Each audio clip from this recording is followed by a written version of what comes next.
کو حتیٰ تکون حردن، حرد کا معنی ہوتا ہے کسی کی محبت میں نڈال ہو جانا اور گل جانا کسی کی محبت میں۔ وہ کہتے ہیں کہ ایسا نہ ہو حتیٰ تکون حردن کہ تم ہو جاؤ بالکل نڈال اور بالکل یعنی کمزور نحیف و ناتواں، او تکون من الحالکین یا تکونا تم ہو جاؤ من الحالکین اپنی جان ہار جانے والوں میں سے۔ یعنی تم اتنا یوسف کو یاد کرتے ہو کہ یا تو تمہاری صحت بالکل ختم ہو جائے گی یا ممکن ہے کہ تمہاری جان ہی چلی جائے، تم اتنا یوسف کو یاد کرتے ہو۔ قال انما اشکو بثی و حزنی الی اللہ وَأَعْلَمُ مِنَ اللَّهِ مَا لَا تَعْلَمُونَ۔ قالا آپ نے فرمایا انما فقط اشکو میں تذکرہ کرتا ہوں یا میں شکوہ کرتا ہوں، شکایت کرتا ہوں، بثی اپنے غم کی، وحزنی اور اپنے حزن کی، اپنے غم و اندو کی، اللہ اپنے اللہ کی بارگاہ میں۔ یعنی مجھ پر جو کیفیت گزر رہی ہے اس سے کوئی ناشکری کا جذبہ نہیں ہے یا ناشکری کی بات نہیں ہے، اور ایسا بھی نہیں ہے کہ اس کا نتیجہ وہ چیز نکلے جو اللہ تعالیٰ کو ناراض کرنے والی ہو۔ میں نے تو اپنی اس کیفیت کو اپنے رب کی بارگاہ میں پیش کر دیا ہے، میں نے اپنے معاملے کو اپنے رب کی بارگاہ میں پیش کر دیا ہے، میں تو اسی سے یہ بات کہتا ہوں کہ پروردگار عالم یہ حالات ہیں۔ اور آپ پھر فرماتے ہیں وَعَالَمُ مِنَ اللَّهِ مَا لَا تَعْلَمُونَ، وَعَالَمُ اور میں جانتا ہوں من اللہ اللہ تعالیٰ کی طرف سے مَا لَا تَعْلَمُونَ جو تم نہیں جانتے۔ یعنی یوسف کے بارے میں جو کچھ اللہ تعالیٰ نے مجھے بتایا ہوا ہے وہ تمہیں نہیں بتایا ہوا، اور جو کچھ مجھے علم ہے اس کا تمہیں علم نہیں ہے، اس لیے تم مجھے اس طریقے سے نصیحت نہ کرو، بس میرا جو معاملہ ہے وہ میرے اور میرے رب کے درمیان ہے۔ اگر کوئی بندہ شدید غم کی کسی کیفیت میں ہو، جیسے کسی عزیز کی موت ہو جائے یا کوئی ایسا، تو یہ آیہ کریمہ اس کو دلاسا دیتی ہے، انما اشکو بثی وحزنی الی اللہ، یہاں تک۔ یا بنی یذهبوا فتحسسوا من یوسف واخیہ ولا تیأسوا من روح اللہ انہ لا ییأس من روح اللہ الا القوم الکافرون۔ یا بنی یا اے میرے بیٹو، اذهبوا تم چلے جاؤ، فتحسسوا پس تم تلاش کرو، من یوسف یوسف کو، و اخیہ اور یوسف کے بھائی کو بھی۔ یعنی بھائیوں نے کیا بتایا ہوا تھا کہ یوسف کو بھیڑیا کھا گیا اور بنیامین کو ایک چوری کرنے کے جرم میں وہاں قید کر دیا گیا۔ اب حضرت یعقوب فرماتے ہیں کہ میں اپنے رب سے جو جانتا ہوں وہ تم نہیں جانتے، اس لیے تم جاؤ اور یوسف کو بھی تلاش کرو اور اس کے بھائی کو بھی تلاش کرو۔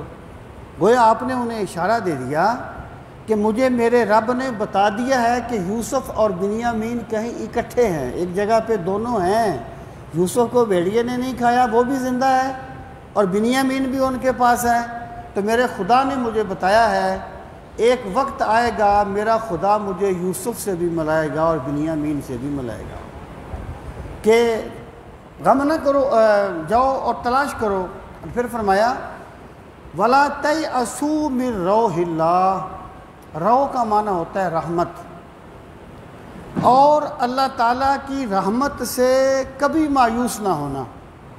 یعنی صورتحال کیا ہے بقول تمہارے کہ یوسف کو بھیڑیا کھا گیا ہے، اور شواہد یہ ہیں کہ نہیں کھایا کیونکہ ان کی قمیض جو تھی وہ پھٹی ہوئی نہیں تھی، اور تم کہتے ہو کہ بنیامین کو بادشاہ نے قید کر لیا ہے، بادشاہ کے پاس قید ہے تو کیسے ملاقات ہو سکتی ہے؟ تو آپ فرماتے ہیں کہ بظاہر حالات جیسے بھی ہوں بندے کو چاہیے کہ اپنے رب کی رحمت سے کبھی مایوس نہ ہو، اور یہ چیز ہمارے کتب عقائد میں درج کی گئی ہے کہ الیاس من رحمت اللہ کفر، اللہ تعالیٰ کی رحمت سے مایوس ہو جانا کفر ہے۔ یعنی جیسے بھی بندے پر تلخ حالات ہوں، بندہ اپنی رب کی رحمت سے کبھی مایوس نہ ہو، یہ بندہ مومن کی شان ہے۔ تو حضرت یعقوب فرماتے ہیں کہ چلے جاؤ اور اللہ کی رحمت سے کبھی مایوس نہ ہونا۔ اِنَّهُ لَا يَيْأَسُ مِن رَوْحِ اللَّهِ إِلَّا الْقَوْمُ الْكَافِرُونَ، اِنَّهُ بے شک وہ لا یَیْأَسُ مایوس نہیں ہوتے، من روح اللہ اللہ تعالیٰ کی رحمت سے، الا القوم الکافرون مگر وہی لوگ جو کفر کرنے والے ہوتے ہیں۔ یعنی بندہ مومن کی جو شان ہے، وہ حالات جتنے بھی تلخ ہوتے ہیں وہ سمجھتا ہے کہ میرے رب کی قدرت بھی اس سے زیادہ ہے اور میرے رب کی رحمت بھی اس سے زیادہ ہے۔ تو جس بندے کا اللہ کی ذات پہ یقین ہوتا ہے وہ کبھی بھی زندگی میں مایوس نہیں ہوتا۔ اللہ کی رحمت سے مایوس وہ ہوتے ہیں جو اللہ کی رحمت کا انکار کرنے والے اور کافر ہوتے ہیں۔ فلما دخلوا علیہ قالوا یا ایھا العزیز مسنا واہلنا الضر وجئنا ببضاعۃ مزجاۃ فاوف لنا الکیل وتصدق علینا ان اللہ یجزی المتصدقین۔ اب جب حضرت یعقوب نے سمجھایا کہ جاؤ جا کے تلاش کرو یوسف کو بھی اور اس کے بھائی کو بھی، تو ان کو تو علم نہیں تھا کہ یوسف اور بنیامین اکٹھے ہیں، اور ادھر سے قحط سالی کا موسم بھی تھا۔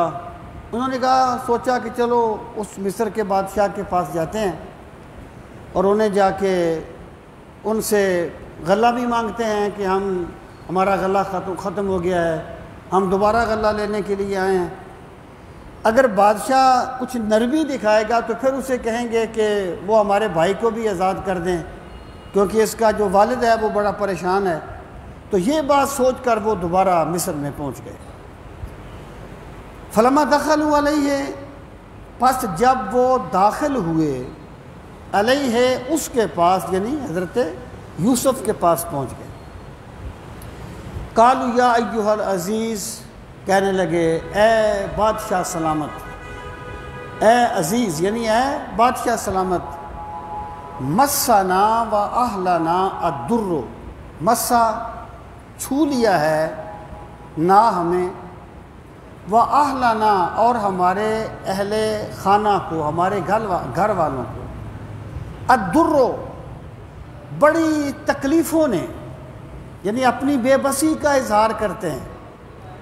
یعنی ان کا خیال کیا تھا کہ ہم نے حضرت یوسف علیہ السلام کو اس طریقے سے کنویں میں پھینک دیا ہے، بیچ دیا ہے وغیرہ وغیرہ، اور اللہ تعالیٰ حضرت یوسف کے پاس ان کے بھائیوں کو اس حال میں لایا ہے کہ وہ ان کے سامنے دستے سوال دراز کر رہے ہیں۔ بندہ بندوں کے چھوٹا کرنے سے چھوٹا نہیں ہوتا، بندہ چھوٹا تب ہوتا ہے جب میرے رب کی رحمت اس کا ساتھ چھوڑ دیتی ہے، ورنہ بندے جو ہیں یہ تو بہت کچھ سوچتے رہتے ہیں۔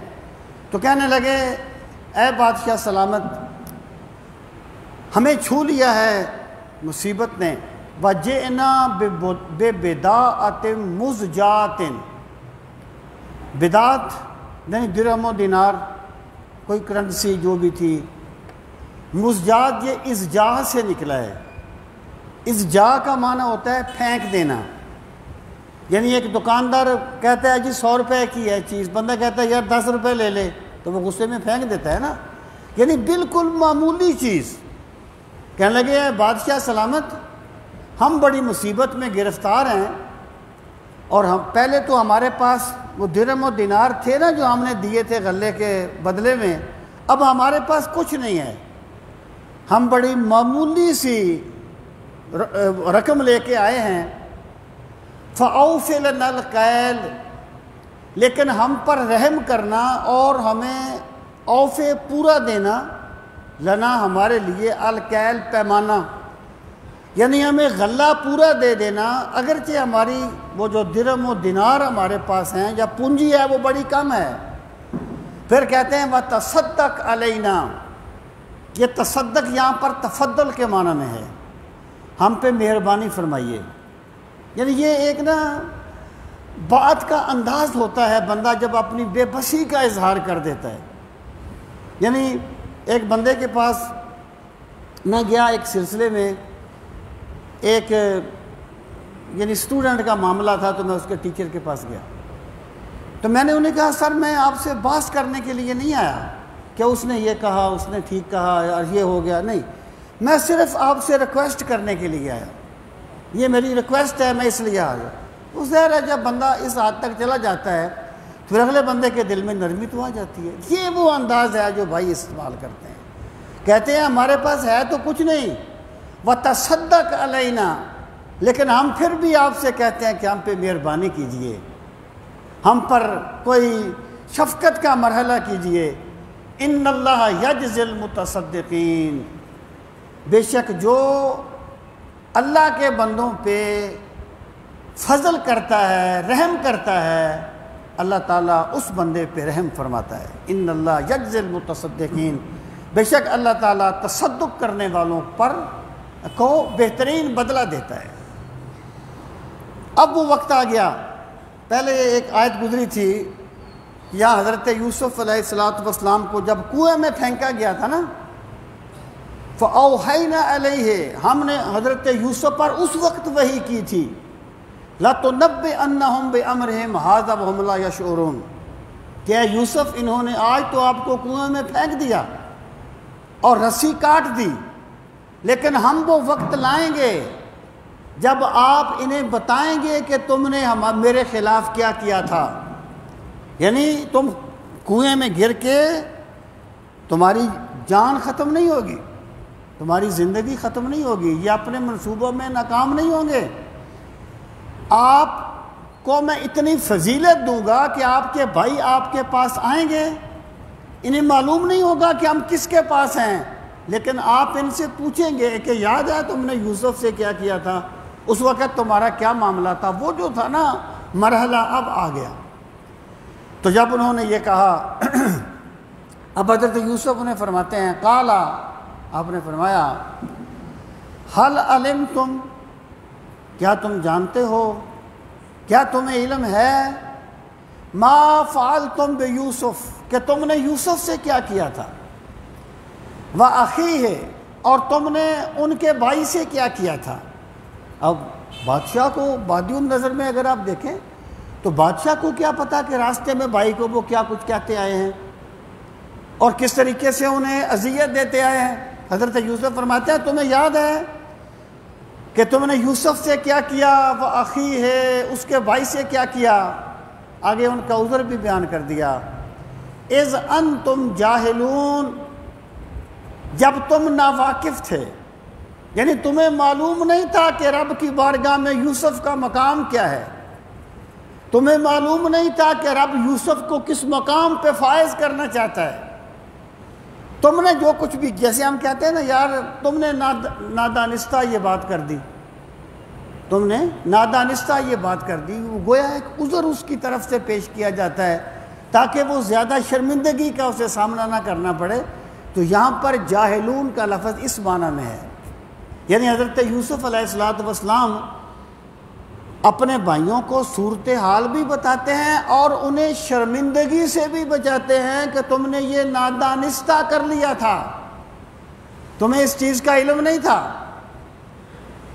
جب بھائیوں نے یہ سنا قالو، کہنے لگے اِنَّکَ لَأَنْتَ یوسف، کیا بے شک تو ہی یوسف ہے. یعنی انہیں کچھ شبہ تو پڑ گیا نا کہ بادشاہ کو کیا پتا کہ یوسف کا کیا معاملہ ہے، اور بادشاہ کو کیا پتا کہ بھائی کا کیا معاملہ ہے. پھر ظاہر ہے ایک بندہ اگر وہ آپ کو 30-40 سال کے بعد ملتا ہے، وہ کوئی بات کرتا ہے تو پرانی کوئی بات کرتا ہے تو آپ کو شبہ تو ہوتا ہے نہیں یار جب وہ بندہ تو نہیں ہے. تو کہنے لگے انت لانت یوسف، کہیں آپ ہی یوسف تو نہیں ہیں. قال انا یوسف، فرمایا ہاں میں یوسف ہوں. فہذا اخی، اور یہ میرا بھائی ہے. یعنی مطلب کیا ہے کہ تمہارے سارے منصوبے ختم ہو گئے، میرے رب کا جو معاملہ تھا وہ اپنے کمال کو پہنچا. تم نے اس یوسف کو راستے سے ہٹانا چاہا تھا، تم نے جسے کنویں میں بیچ دیا تھا، پھینک دیا تھا، اور جسے تم نے کچھ کھوٹے سکوں کے عوض بیچ دیا تھا، رب نے اسے مصر کا بادشاہ بنا دیا ہے۔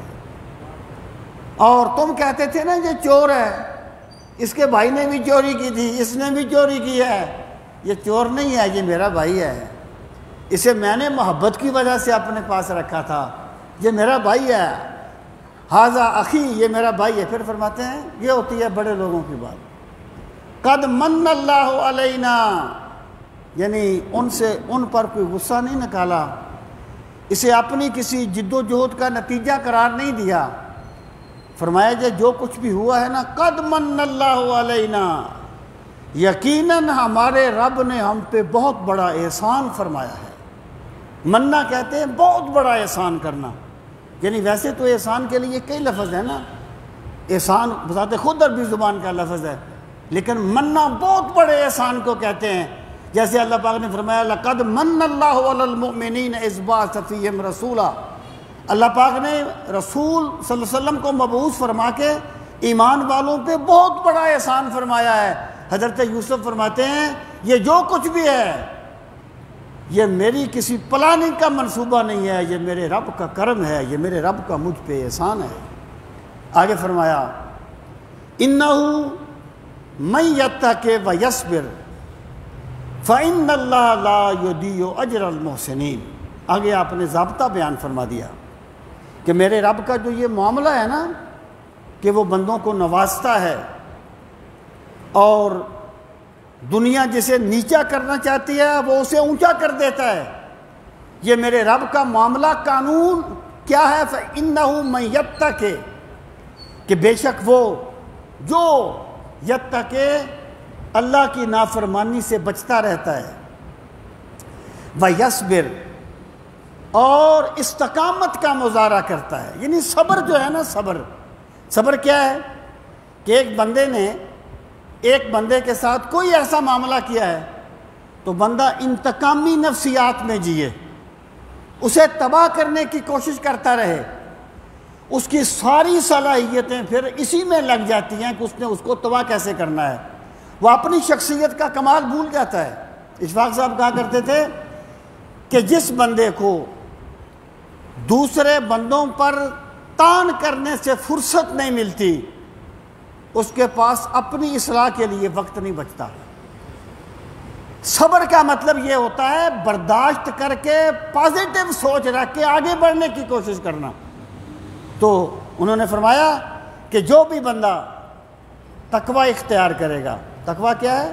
بچنا، اور بچنا کس سے؟ اللہ کی نافرمانی سے بچنا، اپنی شخصیت کے تباہ ہونے سے بچنا، انتقامی نفسیات سے بچنا، نیگیٹو سوچ سے بچنا۔ جو بندہ یہ کرتا ہے وَيَصْبِرْ، اور ڈٹ جاتا ہے کہ میرے رب نے مجھے جو طاقت دی ہے میں اسے استعمال کروں گا، فَإِنَّ اللَّهَ لَا يُضِيعُ أَجْرَ الْمُحْسِنِينَ۔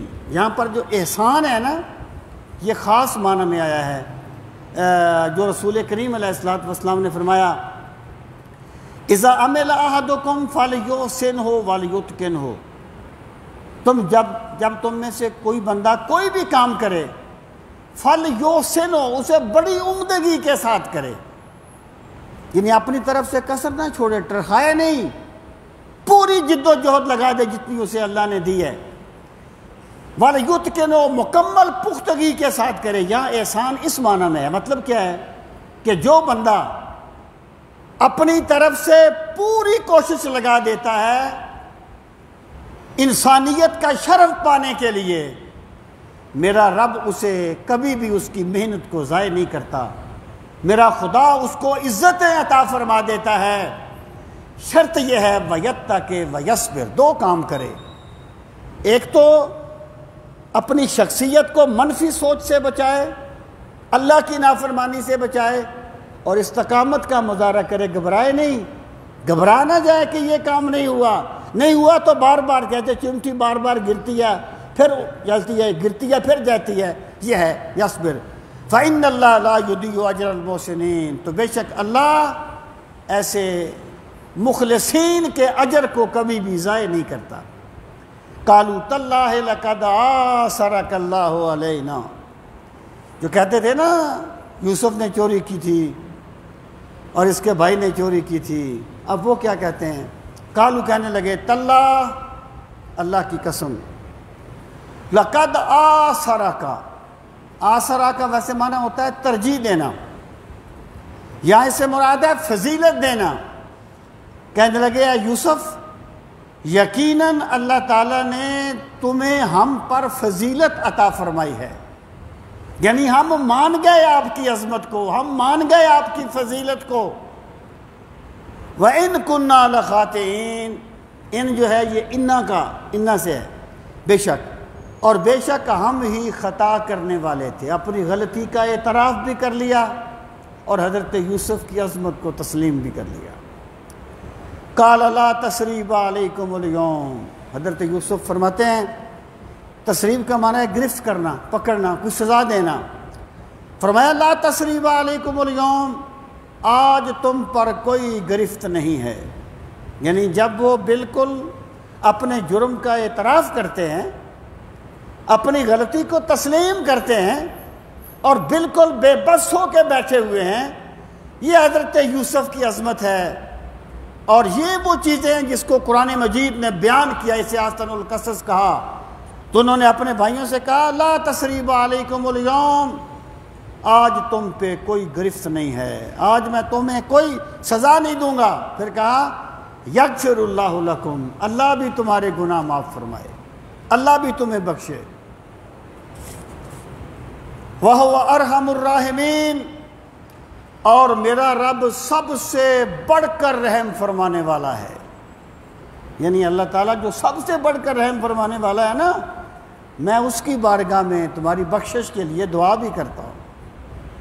اب فرمایا اذهبوا بقمیصی ھذا، اذهبوا لفظی معنی تم چلے جاؤ، اس کے بعد بے آ گیا، متعدی بن گیا، لے جاؤ، بقمیصی، میری قمیص، ھذا اس، میری یہ قمیص لے جاؤ۔ حضرت یوسف نے جو قمیص پہنی ہوئی تھی وہ اتار کے دی، میری یہ قمیص لے جاؤ۔ فَأَلْقُوهُ عَلَى وَجْهِ أَبِي، پس القو اس کو لگا دینا، پھینک، لفظی معنی ہے پھینک دینا، مطلب ہے لگا دینا، علی وجہ ابی، میرے باپ کے چہرے پر، یہ قمیص لے جاؤ اور اسے میرے باپ کے چہرے پر لگاؤ، یأت بصیرا، ان کی بینائی لوٹ آئے گی، جو بینائی یوسف کی یاد میں گئی تھی وہ یوسف کی قمیص سے لوٹ آئے گی۔ وَأْتُونِي بِأَهْلِكُمْ أَجْمَعِينَ، پھر آپ فرماتے ہیں وَأْتُونِي، اور تم آؤ میرے پاس، بِأَهْلِكُمْ، اپنے گھر والوں کے ساتھ، اجمعین، سارے کے سارے، یعنی آپ چلے جاؤ، یہ قمیص لے جاؤ۔ اس میں پھر اختلاف ہے کہ وہ قمیص کون سی تھی، مفسرین کے کئی قول ہیں۔ ایک قول یہ ہے کہ وہ قمیص تھی جو زلیخا نے جس کو پیچھے سے پھاڑ دیا تھا، لیکن بہرحال اس کی کوئی وضاحت نہیں کی۔ ھذا سے مراد یہ ہے کہ وہ قمیض اس وقت آپ کے پاس تھی جب آپ نے ان کو عطا فرمائی، تو ظن غالب یہ ہے کہ اپنی قمیض اتار کے دی کہ یہ لے جاؤ اور یہ میرے باپ کے چہرے پر لگانا، اللہ ان کی بینائی لوٹا دے گا، اس قمیض کے صدقے میں ان کی بینائی لوٹ آئے گی، اور پھر تم سارے کے سارے میرے پاس آؤ، یعنی اکیلے نہیں، اپنے ماں باپ کو بھی لے کے میرے پاس آؤ، سارے بھائی بھی میرے پاس آ جاؤ۔ اب وہاں سے قافلہ چلا، مصر سے قافلہ چلا، حضرت یعقوب فلسطین میں ہیں۔ وَلَمَّا فَصَلَتِ الْعِیرُ، اور جب چل پڑا قافلہ، قالا، کہا، ابوہم، ان کے باپ نے، انی لَأَجِدُ رِیحَ یوسف، انی، بے شک میں، لَأَجِدُ، یقیناً میں پاتا ہوں، ریحَ یوسف، اپنے یوسف کی خوشبو، مجھے یوسف کی خوشبو آ رہی ہے۔ قافلہ مصر سے چلا ہے، قافلہ مصر سے چلا ہے، اور حضرت یوسف، حضرت یعقوب کہاں ہیں؟ فلسطین میں، تو فرماتے ہیں مجھے یوسف کی خوشبو آ رہی ہے۔ اب دیکھیے، مفسرین یہ کہتے ہیں کہ جب حضرت یعقوب علیہ الصلاۃ والسلام فلسطین میں ہیں اور ان کو مصر سے خوشبو آ گئی، تو حضرت یوسف علیہ الصلاۃ والسلام کو جب کنویں میں پھینکا گیا تھا تو اس وقت بھی تو آپ کو یوسف کی خوشبو آتی ہوگی۔ معاملہ کیا تھا کہ حضرت یعقوب علیہ الصلاۃ والسلام کے جو صبر تھا نا، اللہ تعالیٰ اس کو آزما رہا تھا، یا ان مراحل سے گزار کے ان کے درجات کو مزید بلندیاں عطا فرما رہا تھا۔ تو آپ نے فرمایا مجھے یوسف کی خوشبو آتی ہے۔ لولا ان تفندون، یہ فندہ ہوتا ہے یعنی کسی کی طرف بات نہ سمجھنے کی نسبت کرنا، جیسے آپ کہتے ہیں یار وہ سٹ پٹا گیا ہے، یعنی وہ بوڑھا ہو گیا ہے، سٹ پٹا گیا ہے، وہ بات کو سمجھتا نہیں ہے۔ مطلب کیا ہے کہ اگر تم یہ نہ کہو کہ یہ عجیب و غریب باتیں کرتے ہیں تو حق یہ ہے مجھے یوسف کی خوشبو آ رہی ہے۔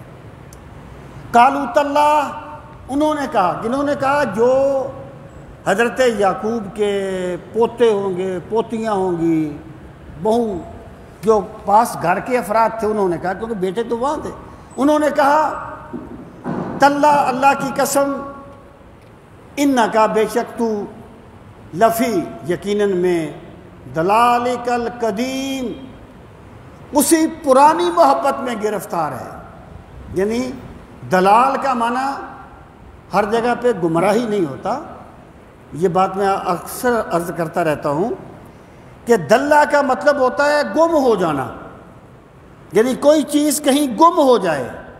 اگر ایک درختوں کے بہت بڑے جھنڈ میں چھوٹا سا درخت گم ہو جائے، اسے بھی دالۃ و شجرہ کہتے ہیں، الشجرۃ الدالہ، یعنی گم ہوا درخت۔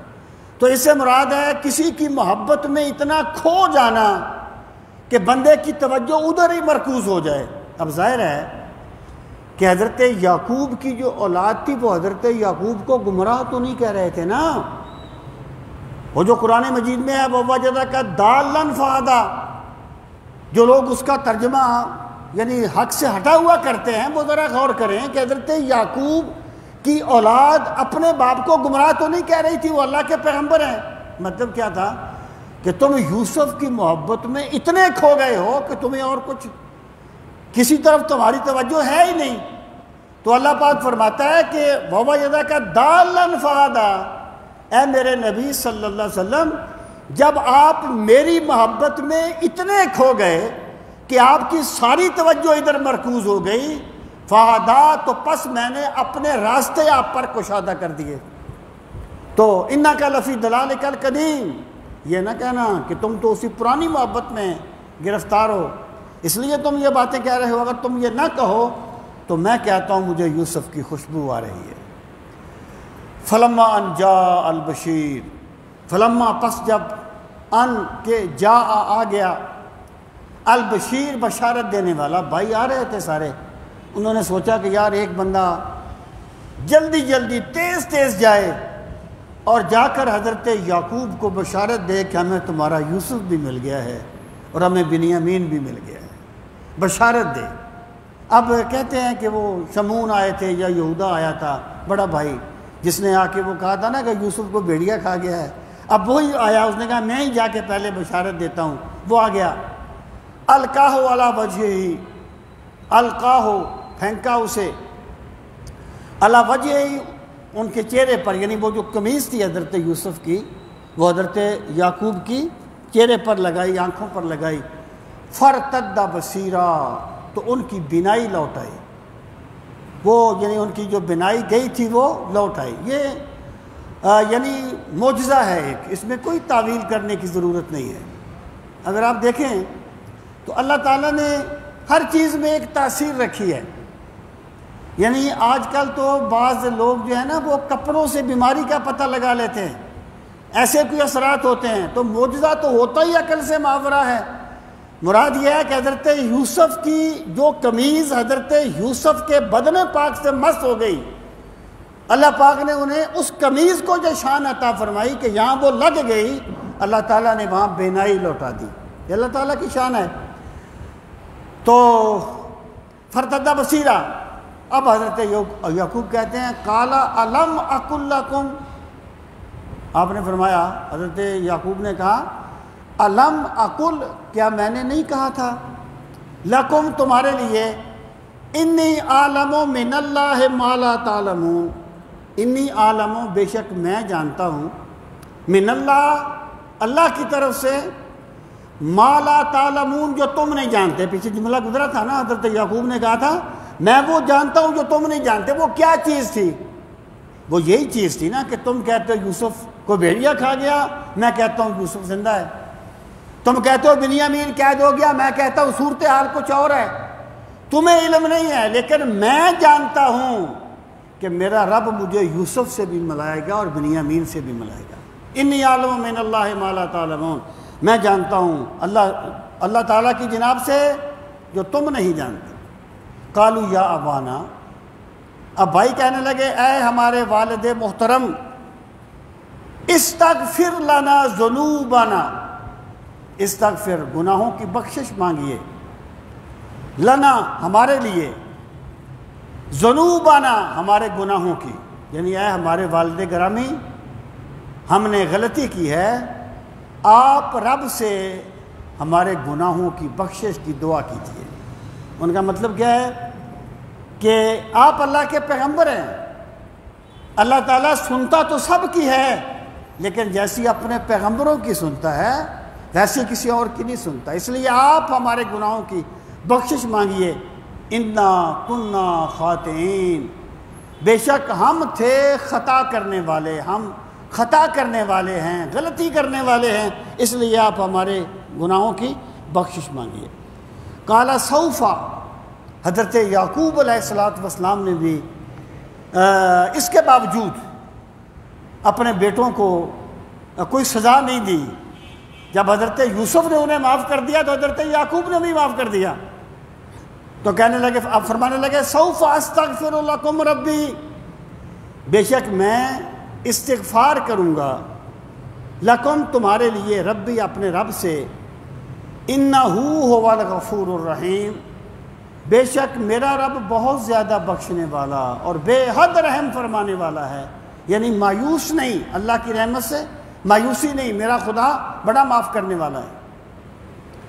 فلما دخلوا علی یوسف، اب اگلی ساری بات کو یعنی حذف کر دیا اور یہ بات بیان فرمائی کہ وہ جو بھائی تھے وہ حضرت یوسف کے پاس پہنچ گئے۔ فلما دخل، واپسی پر، یعنی ان کو لے کر حضرت اپنے پورے خاندان کو لے کر واپس پہنچ گئے حضرت یوسف کے پاس۔ فلما دخلوا علی یوسف، جب وہ داخل ہوئے یوسف علیہ السلام کے پاس، آوا الیہ، تو پناہ دی یوسف علیہ السلام نے، الیہ اپنی طرف، یعنی ابویہ اپنے والدین کو۔ اگر تو آپ کی والدہ زندہ تھی پھر تو ابویہ بالکل کلیئر ہے۔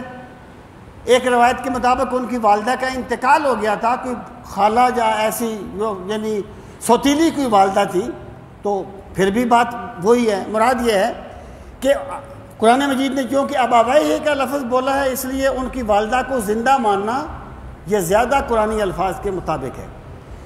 تو انہوں نے اپنے ماں باپ کو اپنا قرب خاص عطا کیا، وکالا، اور فرمایا ادخلوا مصر، مصر میں داخل ہو جاؤ، انشاءاللہ، اگر اللہ نے چاہا۔ کیسے داخل ہو گئے؟ آمنین، بالکل امن پاتے ہوئے، یعنی یہ مفسرین کہتے ہیں کہ شہر سے باہر جا کے ان کا استقبال کیا اپنے والدین کا حضرت یوسف نے، اور فرمایا کہ مصر میں داخل ہو جاؤ انشاءاللہ آمنین، اگر میرا رب چاہے گا تو تم مکمل امن میں ہو، مکمل امن پاتے ہوئے۔ انشاءاللہ کس لیے کہا کہ اگرچہ حالات کیسے ہیں کہ میں بادشاہ ہوں، آپ میرے والدین ہیں، میرا قبیلہ ہے، کوئی خطرہ تو نہیں ہے، لیکن پھر بھی امن جو ہے وہ جبھی ملتا ہے جب میرا رب کسی کو امن عطا فرما دیتا ہے۔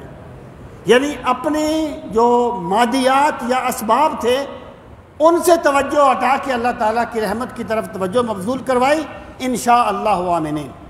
ورفع ابویہ علی العرش، ورفع اور بلند کیا، ابویہ اپنے والدین کو علی عرش تخت پر، جو ان کا حضرت یوسف کا جو تخت تھا جس پر آپ بیٹھتے تھے، جو شاہی تخت ہوتا ہے، اس پر اپنے والدین کو بھی اپنے ساتھ بٹھایا۔ وَخَرُّوا لَهُ سُجَّدًا، خرّا کا مطلب ہوتا ہے گر جانا، اور وہ گر گئے، جمع کا صیغہ ہے، یعنی تثنیہ نہیں ہے، جمع ہے۔ مطلب یہ ہے کہ بھائی بھی گر گئے اور جو والدین تھے وہ بھی گر گئے، سجدہ، سجدہ کرتے ہوئے، اور وہ حضرت یوسف علیہ السلام کو سجدہ کرتے ہوئے ان کے سامنے سجدہ ریز ہو گئے۔ آپ پہلے ذرا ترجمہ سن لیں پھر میں عرض کرتا ہوں۔ وقال یا ابت، اس وقت حضرت یوسف نے کہا اے میرے والد گرامی، ھذا تأویل رؤیا، یہ تعویل ہے میرے اس خواب کی، من قبل، جو میں نے پہلے دیکھا تھا، جو میں نے دیکھا تھا نا کہ 11 ستارے، سورج اور چاند مجھے سجدہ کر رہے ہیں، وہ جو خواب میں نے اس وقت دیکھا تھا، اے میرے والد محترم، یہ اس خواب کی تعبیر ہے۔ قد جعلھا ربی حقا، میرے رب نے اسے حق ثابت کر دیا ہے، میرے خدا نے اسے سچ ثابت کر دیا ہے جو خواب میں نے دیکھا تھا۔ اب اس میں بہت سی باتیں قابل توجہ ہیں۔ پہلی بات یہ، ایک قول یہ ہے کہ یہ جو سجدہ کیا تھا، یہ سجدہ اللہ تعالیٰ کو کیا تھا اور شکر کا سجدہ تھا، اور حضرت یوسف علیہ السلام سامنے بیٹھے ہوئے تھے۔ اور دوسرا قول یہ ہے کہ یہ سجدہ کیا گیا، اور یہ سجدہ جو تھا یہ تعظیم کا سجدہ تھا، تعظیم کا، جیسے حضرت آدم علیہ السلام کو فرشتوں نے سجدہ کیا تھا۔ تعظیم کا سجدہ پہلی شریعتوں میں جائز تھا، اور ہماری شریعت میں اسے حرام کر دیا گیا۔ سجدہ تعظیمی جو ہے یہ شرک نہیں ہے، حرام ہے، کیونکہ شرک جو ہے وہ کسی بھی شریعت میں جائز نہیں رہا، حلال حرام کے احکامات۔ تو یہ جو سجدہ تھا یہ سجدہ تعظیمی تھا۔ اگلی بات یہ ہے کہ سجدہ والدین نے بھی کیا، جبکہ حضرت یوسف ان کے بیٹے ہیں۔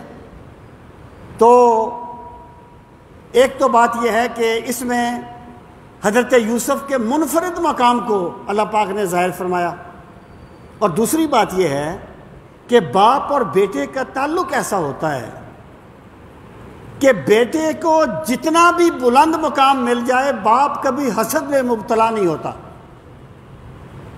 یعنی بیٹے کو جتنا بھی بلند مقام مل جائے۔ جب رسول کریم صلی اللہ تعالیٰ علیہ وآلہ وسلم فتح مکہ کے موقع پر داخل ہو رہے تھے نا مکہ مکرمہ میں، تو حضرت سعد ایک صحابی تھے، ان کے پاس ایک جھنڈا تھا،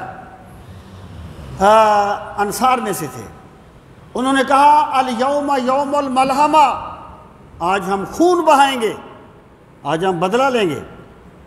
تو یہ جو بات تھی یہ سرکار کے پاس پہنچائی گئی کہ سعد نے تو ایسا کہا ہے، بات تو صحیح نہیں تھی، سرکار کی پالیسی تو ایسی نہیں تھی کہ ہم بدلہ لیں گے ان سے، بات تو درست نہیں تھی۔ لیکن سعد ایک قبیلے کے سردار تھے، تو اگر ان کو ہٹایا جاتا تو ممکن تھا لوگوں کے دل میں یہ بات آ جاتی، یا ان کے دل میں کوئی بات آ جاتی۔ تو سرکار کی حکمت ملاحظہ فرمائیے، آپ نے حضرت سعد سے جھنڈا لے کے ان کے بیٹے کو دے دیا۔ باپ بیٹے کو جتنا بھی بلند مقام مل جائے باپ خوش ہوتا ہے۔ تو حضرت یوسف کو جو سجدہ کیا گیا تعظیم کا، یہ تو ان کے والدین سے پوچھو کہ انہیں کتنی خوشی ہوئی تھی کہ رب نے ہمارے بیٹے کو کتنا بلند مقام عطا فرمایا ہے۔ تو سب ان کے سامنے سجدے میں گر گئے۔ اب حضرت یوسف کا انداز دیکھیے، آپ فرماتے ہیں قد جعلھا ربی حقا، وہ جو میں نے خواب دیکھا تھا نا اسے میرے رب نے سچ ثابت کر دیا ہے۔ وقد احسن بی، اور میرے رب نے مجھ پہ احسان فرمایا، اذ اخرجنی من السجن، دیکھیں پہلے جیل میں گئے تھے پھر جیل سے نکلے تھے، جانے کا ذکر نہیں کیا کہ بڑے تنگ حالات آئے تھے، مجھے جیل میں پھینک دیا گیا تھا، میرے پاس یہ الزام لگ گیا تھا، مجھے اس طریقے سے کیا گیا تھا، نہیں، مصیبت کا ذکر نہیں کیا، نعمت کا ذکر کیا۔ یہ ابدیت کی شان ہے کہ میرے خدا نے مجھ پہ کرم فرمایا، اذ اخرجنی من السجن، جب میرے رب نے مجھے جیل سے نکال دیا، وجاء بکم من البدو، بدو کہتے ہیں دیہات کو، اور پھر دوسرا احسان کیا کیا کہ وجاء بکم، اور میرا خدا تمہیں لے آیا، من البدو دیہات سے، یعنی اللہ پاک نے بچھڑے ہوئے بھائیوں کو بھی اکٹھا کر دیا۔ من بعد ان نزغ الشیطان بینی و بین اخوتی، بعد اس کے، نزغہ ہوتا ہے پھوٹ ڈال دینا، نفرت ڈال دینا، کہ شیطان نے نفرت ڈال دی تھی بینی و بین اخوتی، میرے اور میرے بھائیوں کے درمیان۔ ان اپنے بھائیوں کو شرمندہ نہیں کرتے، وہ کہتے ہیں شیطان نے ایک چال چلی تھی اور میرے بھائیوں کے درمیان پھوٹ ڈال دی تھی، اس کے باوجود پھر کیا ہوا کہ بھائی آپس میں مل گئے، اور جنہوں نے کنویں میں ڈالا تھا انہوں نے ہی میری عظمت کو تسلیم بھی کر لیا، بھائیوں میں پھر وہ محبت پیدا ہو گئی۔ یہ سارے کا سارا میرے رب کا احسان ہے کہ میرے خدا نے یہ کر دیا۔ مفسرین کہتے ہیں اس سے یہ چیز ثابت ہوتی ہے کہ جب ایسا موقع آ جائے تو پھر بندے کو وہ باتیں نہیں کرنی چاہیے جو نفرتیں پیدا کرنے کا ذریعہ ہوں، بلکہ وہ باتیں کرنی چاہیے جو محبتوں میں اضافے کا ذریعہ ہوں۔ حضرت یوسف علیہ السلام نے یہ چیز ثابت کی ہے، بینی و بین اخواتی ان ربی لطیف لما یشاء۔ پھر فرماتے ہیں میرا رب بڑا باریک بین ہے، یعنی اس کا جو نظام ہے، اس کی جو تدبیر ہے وہ ہم سمجھ نہیں سکتے، لما یشاء، جو کچھ وہ چاہتا ہے۔ انہ هو العلیم الحکیم، انہ بے شک وہ، ہوا وہی ہے، العلیم سب کچھ جاننے والا، الحکیم اور بہت زیادہ حکمت والا۔ اللہ تعالیٰ کی جو ذات ہے وہ سب کچھ جاننے والی ہے اور بہت زیادہ حکمت والی۔ ویسے جماعت کتنے بجے ہے؟ جماعت 8:45 پہ ہے نا؟ ابھی ہے نا ٹائم؟ جی ابھی ہے۔ ان ربی لطیف لما یشاء انہ هو العلیم الحکیم۔ آگے آپ فرماتے ہیں رب قد آتیتنی من الملک وعلمتنی من تأویل الاحادیث فاطر السماوات والارض انت ولی فی الدنیا والآخرہ توفنی مسلما والحقنی بالصالحین۔ رب اے میرے پروردگار، قد آتیتنی من الملک، میرے مولا تو نے مجھے بادشاہی عطا فرمائی ہے۔ یعنی جب بندے کے دل میں یہ بات بیٹھ جائے نا کہ مجھے یہ جو کچھ بھی ملا ہے یہ میری کسی محنت کا نتیجہ نہیں ہے بلکہ میرے رب نے مجھے عطا فرمایا ہے، جب اس کی میں نکل جاتی ہے نا اور وہ سمجھتا ہے کہ خدا نے مجھے عطا فرمایا ہے، تو یہیں سے بندگی کا آغاز ہوتا ہے۔ یہی پر عبدیت کی شان ہے۔ رب قد آتیتنی من الملک، پروردگار تو نے مجھے بادشاہی عطا فرمائی، وعلمتنی من تأویل الاحادیث، علمتنی، علمہ کا معنی ہے سکھانا، اور تو نے مجھے سکھایا، من تأویل الاحادیث، باتوں کا انجام، خوابوں کی تعبیر۔ پروردگار تو نے ہی مجھے خوابوں کی تعبیر بتائی ہے۔ مطلب کیا ہے کہ جب بندہ اللہ تعالیٰ سے دعا کرے تو پہلے وہ اللہ تعالیٰ کی رحمتوں کا اظہار کرے، اللہ تعالیٰ کا جو کرم اس پر ہے نا ان کا تذکرہ کرے، کیونکہ میرے رب کا یہ ضابطہ ہے کہ جو بندہ شکر کرتا ہے اللہ اس پر نعمتوں کی مزید برکھا برسا دیتا ہے۔ تو یہ اللہ تعالیٰ کا ضابطہ ہے، تو پہلے اللہ تعالیٰ کی نعمتوں کا ذکر کیا۔ وَعَلَّمْتَنِ مِن تَأْوِيلِ الْأَحَادِيثِ، پروردگار تو نے مجھے خوابوں کی تعویل سکھائی۔ فاطر السماوات والارض، اے مولا تو ہی تو آسمانوں اور زمین کا پیدا فرمانے والا ہے۔ فاطر ہوتا ہے کسی چیز کو بغیر کسی نمونے کے بنانا۔ فاطر السماوات والارض انت ولی فی الدنیا والآخرہ، انت تو ہی ہے ولی، میرا کارساز، میرا مالک و مولا، فی الدنیا والآخرہ، دنیا میں بھی اور آخرت میں بھی، یعنی اے میرے رب دنیا اور آخرت میں بھی میرا سہارا تو ہے۔ توفنی مسلمہ، اب دعا مانگتے ہیں، توفنی مسلمہ، توفنی یعنی مجھے فوت کر، جب میری موت کا وقت آئے، کیسے؟ مسلمہ، کہ میرا سر تیری بارگاہ میں جھکا ہوا ہو۔ پروردگار دعا کیا مانگی؟ توفنی مسلمہ، کہ جب میری موت کا وقت آئے مجھے اس حال میں فوت کرنا، مسلمہ کہ میرا سر تیری بارگاہ میں جھکا ہوا ہو، یعنی رب سے رب کی بندگی کی توفیق مانگی ہے۔ سب کچھ خدا سے مانگ لیا، اس کو مانگ کر اٹھتے نہیں ہیں ہاتھ میرے اس دعا کے بعد۔ بندے کا کمال یہ ہے کہ بندہ رب سے رب کو مانگے تو پھر رب اسے سب کچھ عطا فرما دیتا ہے۔ انت ولی فی الدنیا والآخرہ توفنی مسلمہ والحقنی بالصالحین۔ اس سے آپ اندازہ کیجئے کہ صالحین کی صحبت کیا چیز ہے۔ والحقنی، اللہ کا یولیکو کا معنی ہے ملا دینا کسی چیز کو، اور پروردگار مجھے ملا دے بالصالحین، اپنے صالح بندوں کے ساتھ، انبیاء صلحاء کے ساتھ، یعنی پروردگار ایک تو مجھے موت اسلام کی حالت میں دینا، اور دوسرا جب میری موت آئے تو مجھے اپنے صالح بندوں کی صحبت نصیب فرمانا۔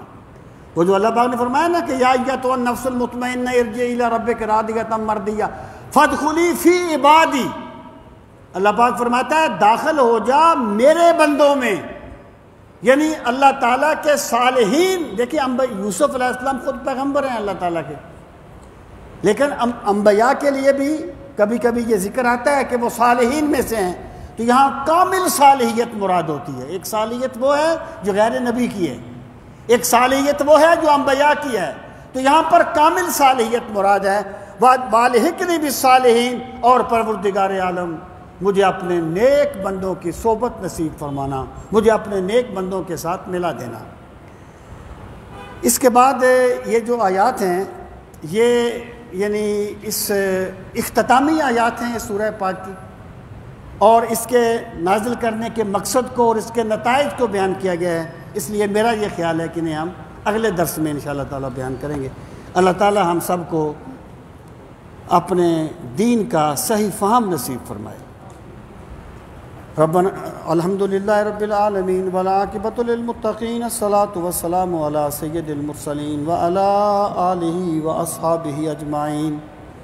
ربنا آتنا فی الدنیا حسنۃ وفی الآخرۃ حسنۃ وقنا عذاب النار۔ پروردگار عالم ہم سب کی حاضری اپنی بارگاہ عالی میں قبول و منظور فرما۔ یا اکرم الاکرمین، ہمیں قرآن مجید کی تلاوت کا ذوق نصیب فرما۔ میرے مالک، قرآن مجید کو سمجھنے کے لیے ہمیں شرح صدر کی نعمت سے نواز۔ یا اکرم الاکرمین، قرآن مجید کی بے پناہ برکتوں کا واسطہ میرے مالک تمام دکھیوں کے دکھ دور فرما، تمام پریشان حالوں کی پریشانیاں دور فرما۔ میرے مالک اپنے بے پناہ کرم کا واسطہ، قرآن مجید کی بے پناہ برکتوں کا واسطہ تمام بیماروں کو شفائے کاملہ و عاجلہ نصیب فرما۔ بالخصوص جس مریض کے لیے کہا گیا میرے مالک انہیں صحت کلی نصیب فرما، اور ان کے بابرکت سفر کو اپنے کرم سے آسان فرما۔ یا اکرم الاکرمین، اپنے بے پناہ کرم کا واسطہ جمی مومنین مومنات جس جہان سے چلے گئے، حاضرین مجلس کے جتنے بھی عزیز و اقارب اس دنیا سے چلے گئے، بالخصوص جن کے والدین اس دنیا سے چلے گئے، میرے مالک سب کی مغفرت فرما، سب کے درجات کو بلند فرما۔ ماں کی تھکن، باپ کے چھالوں کی خیر ہو، پروردگار پالنے والوں کی خیر ہو۔ یا اکرم الاکرمین، جن کے والدین زندہ ہیں انہیں صحت اور سلامتی اور ایمان والی زندگی نصیب فرما۔ پروردگار عالم اپنے بے پناہ کرم کا واسطہ ہمیں یقین کی دولت سے مالا مال فرما۔ میرے مالک جتنے بھی تیرے بندے قرآن مجید کے اس بابرکت درس میں شریک ہوتے ہیں، سب کی حاضری کو شرف قبولیت عطا فرما، سب کو دین اور دنیا کی عزتیں اور بھلائیاں نصیب فرما۔ میرے مالک اس مسجد کی رونقوں میں مزید اضافہ فرما۔ تیرے جو بندے اس مسجد کو آباد کرتے ہیں، اس کی خدمت کرتے ہیں، انہیں دارین کی عزتیں نصیب فرما، انہیں دین اور دنیا کی بلائیاں نصیب فرما۔ ربنا تقبل منا انک انت السمیع العلیم وتب علینا انک انت التواب الرحیم، وصلی اللہ تعالی علی خیر خلقہ ونور عرشہ وزینت فرشہ محمد وعلی آلہ واصحابہ اجمعین آمین برحمتک یا ارحم الراحمین۔ اللہ پاک سب کو بہترین جزا عطا فرمائے۔ آپ نے وقت دیا، جزاکم اللہ و احسن الجزا۔